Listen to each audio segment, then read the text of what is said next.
భూములు ధూములు మందులు పంచుతుంది సరిపోక 60 లక్షల నిరుద్యోగులకి ఉద్యోగాలు ఇవ్వలేదు సరికదా. ఇప్పుడు డ్రగ్స్ ఇచ్చి వాళ్ళ బ్రెయిన్ ని డ్యామేజ్ చేసి సరిగ్గా ఆలోచించలేని పరిస్థితితో ఓట్లు వేయించుకోవడానికి జరుగుతున్న కుట్ర.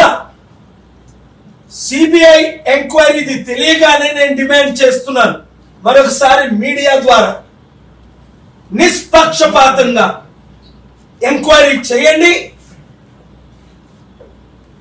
విశాఖపట్నంలో ఉన్న ఎంపీలు ఎమ్మెల్యేలు ప్రోత్సాహంతోనే ఈ డ్రగ్స్ బినామీ అయిన ప్రధానమంత్రి బినామీ అయిన అదానీకి ఎయిర్పోర్ట్లు ఎవరు అమ్ముతున్నారు? 60,000 కోట్లు 620 కోట్లకి అమ్మారని ఈ రోజు court argument. Last week directions కూడా ఇచ్చారు ఆనరబుల్ హైకోర్టు. ఇదా ప్రజాపాలన? ఆంధ్రప్రదేశ్ నుంచి తెలంగాణకి డ్రగ్స్ పంపిస్తున్నారా లేదా?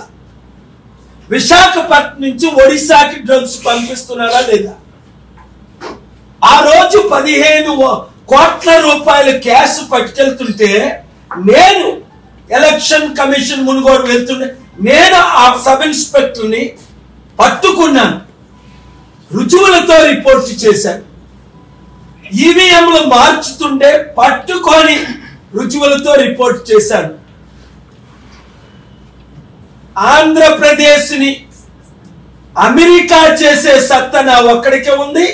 ఈ పనికి మాలిన ఎమ్మెల్యేలు ఎంపీల్ని జైల్లో పెట్టే సత్తా నా ఒక్కడికే ఉందని 100% ఇక్కడున్న ఛానల్ సర్వేలో పాలన రావాలి, పాలన మారాలి అని కోరుకుంటున్నారు.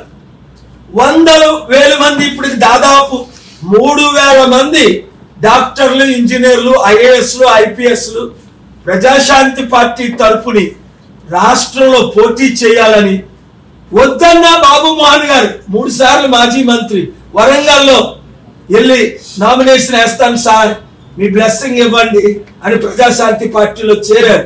వద్దండి, వరంగల్ టైం లేదు అంటే, లేదు సార్ సర్వేలు చేశాను, మిమ్మల్ని 10 కోరుకుంటున్నారు, నాకు మంచి క్లీన్ ఇమేజ్ ఉంది, 3 సార్లు ఎప్పుడు నేను ఓడిపోలేదు, దయచేసి ఒక అవకాశం ఇవ్వండి. స్టార్ క్యాంపెయినర్ గా నేను తిరుగుతున్నాను ఆంధ్రప్రదేశ్ అంతా, ఆంధ్రులు కూడా మిమ్మల్నే కోరుకుంటున్నారు. కనుక యువతీ యువకులారా వినండి, తల్లిదండ్రులారా వినండి. మీకు అవినీతి కావాలా, అప్పులు కావాలా, సర్వనాశనం అవ్వాలా, దరిద్రం కావాలా, ఋషికొండలో కొండలేని కొండలు కావాలా, కుటుంబ పాలన కావాలా, లేదా ఆంధ్రప్రదేశ్ ని అమెరికా చేయడం కావాలా?